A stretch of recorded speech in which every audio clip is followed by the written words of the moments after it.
La Eucaristía es memorial, nos remite al pasado.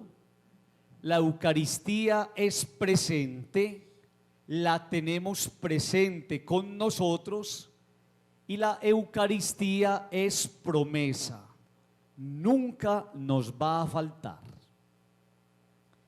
Por eso el texto que escuchamos es extraordinario, porque nos ayuda a entender el significado de la Eucaristía en nuestra vida. Pero hay un detalle muy especial, y es cómo Jesús le está predicando a una cantidad de gente, entre los que habían unos enfermos. Y entre esos enfermos, dice el Evangelio, habían unos necesitados de sanación. Y uno se ponía a pensar, cuando aparece ese detalle, cómo muchos de nosotros necesitamos esa sanación que necesitaban esos que estaban en ese momento con Jesús. Es el milagro de la multiplicación de los panes. Es el milagro donde el Señor les celebra misa, les celebra Eucaristía. Entonces la primera necesidad o la primera sanación que tendríamos que pedirle al Señor es que nos sane la soberbia del corazón para sentir hambre de Él. Que nos sane la soberbia del corazón para no permitir que pase un domingo sin Eucaristía. Que nos sane la soberbia del corazón para aprender a darle a Dios el lugar que Él se merece. Esa es la sanación que necesitamos. Hay personas que abandonaron la Eucaristía, hay personas que no volvieron a comulgar, hay personas que viven la Eucaristía como si fuera simplemente una experiencia de cumplimiento, cuando la Eucaristía tiene que llegar el momento donde haga parte de la vida. Es Eucaristía ayer, es Eucaristía hoy y es Eucaristía siempre. El texto es maravilloso porque comienza diciéndonos que estaban en descampado y que estaba atardeciendo. ¿Acaso no es en la Eucaristía donde nosotros hemos tomado fuerza cuando llegan esos atardeceres de problemas, de situaciones difíciles que escapan a nuestro manejo y a nuestro control? ¿Acaso no es en el descampado cuando uno siente que se le está yendo de las manos las esperanzas y las motivaciones, cuando uno siente que es en la misa que Dios nos sostiene? La descripción de esos hombres, más de 5,000 personas en ese lugar, es la descripción de la vida. Y cómo lo único que hace que le encontremos sentido a seguir viviendo es ese Dios que en una Eucaristía nos alimenta y nos da fuerzas. Puede que ustedes no se den cuenta, pero yo como sacerdote me doy cuenta que a la misa viene gente con el corazón partido y salen con el corazón lleno de esperanza. Que a la Eucaristía uno encuentra rostros, personas llorando y salen de aquí con una lucecita en el camino. Que en una Eucaristía el Señor les pudo haber regalado una palabra para mostrarles el camino que debían seguir. Y es en la Eucaristía, en el descampado de la vida, donde el Señor se hace presente y comienza a multiplicar. Dios multiplica en medio de la escasez. Es tan lindo, queridos amigos, como en la iglesia todos somos iguales. Los niños y los ancianos, los adultos, los hombres, las mujeres, todos somos iguales porque todos comemos de esta misma mesa. Y es en esta mesa donde el Señor sin distinción nos da a todo su cuerpo y nos da a todo su sangre. Señor, le van a decir los discípulos, ¿por qué no mandas todo este gentío para la casa? Y uno va entendiendo cómo en la vida a veces lo más fácil es desentenderse de los problemas. A veces yo no le quiero dar la cara a un problema y el Señor en ese momento les va a decir: un momentico, ¿cómo que para la casa? Entonces uno está llamado a poner lo que tiene y a entender que Dios pone lo demás. Nunca se guarde nada. ¿Qué tienen? Tenemos 5 panes y 2 peces. Entonces tráiganmelos pues, que eso es lo que ustedes ponen y yo pongo lo demás. cogieron esos panes y esos peces y comieron más de 5,000 personas y sobró. Siempre van a aparecer esas voces discordantes.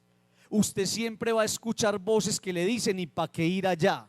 O personas que le dicen a uno: ¿y yo para qué tengo que ir a una iglesia? O yo por qué tengo que ir a una misa? O yo por qué me tengo que confesar con otro que es igual de pecador que yo. Siempre voces discordantes. Son las voces de los discípulos que a veces, llenos de mundo, le dicen al Señor: Señor, mándalos para la casa. Y es el Señor en ese momento el que nos recuerda que tenemos que hacer lo que debemos hacer. Denles ustedes de comer. Que nunca les falte la Eucaristía. Amigos, leyendo los milagros eucarísticos a uno le da vergüenza. A mí me da vergüenza como sacerdote las muchas veces en que me he acercado a celebrar la Eucaristía cansado.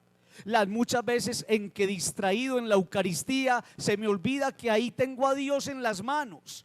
Las muchas veces en las que uno, metido en otros cuentos, no le presta la atención que le tiene que prestar a Dios.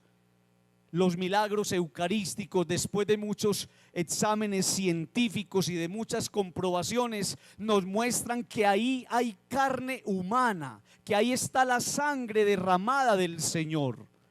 Uno de esos milagros, lo venía leyendo, era el milagro de Lanciano en Italia.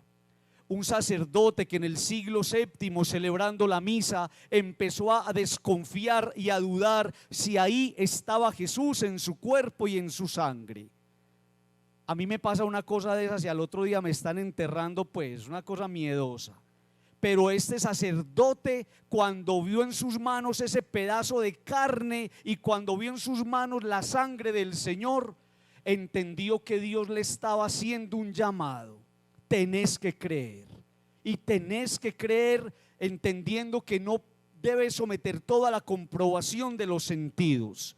Debes creer simplemente abandonándote ciegamente en las manos del Señor, que se hace inmerecidamente presente en este altar.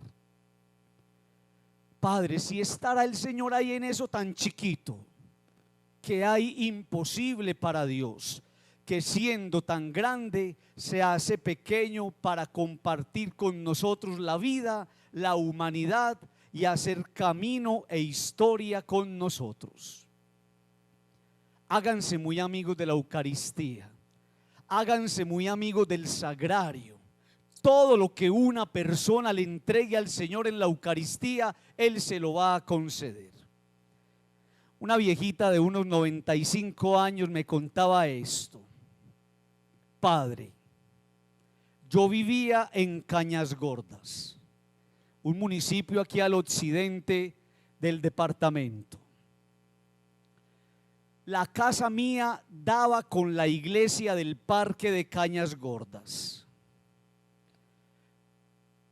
Un sobrino mío estaba enfermo en ese tiempo de una enfermedad que era incurable o que muy difícil de curar, que era el tifo. Se iba a morir y él quería ser sacerdote, y queríamos y todos deseábamos tener un sacerdote en la familia, pero él ya estaba supremamente enfermo, ya ni se levantaba y los médicos dijeron: despídanse. Yo me fui para la iglesia y caí en cuenta, Padre, que el sagrario de la iglesia daba con el patio de mi casa. Entonces le voy a contar, Padre, lo que yo hacía todos los días. Yo me iba para el patio de mi casa y era una pared de tapia, y yo le tocaba al Señor y le decía: Señora, se puesto un milagrito. Y la señora desde el patio de su casa tocaba el Santísimo, la Eucaristía, que al otro lado estaba en el templo.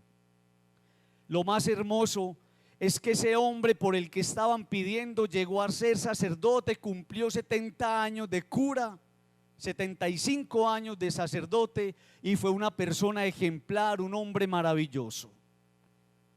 Cuando usted venga a la Eucaristía, no se le olvide tocar, pero tocar con el corazón y con la fe, y decirle al Señor con la confianza que sale de su corazón: hey Señor, hace tu milagrito, entregale tu necesidad, entregale tus dolores y tus aflicciones. Lo que hay ahí no es un pedazo de hostia, no, es un pedacito de Dios que por misericordia y por amor viene hasta nosotros. Que nos ayude el Señor y nos regale una fe tan grande que seamos capaces de descubrir, sin muchas preguntas, sin muchas justificaciones, que Dios me ama tanto que se ha hecho para mí pan y vino, comida de salvación. Digan conmigo, amén.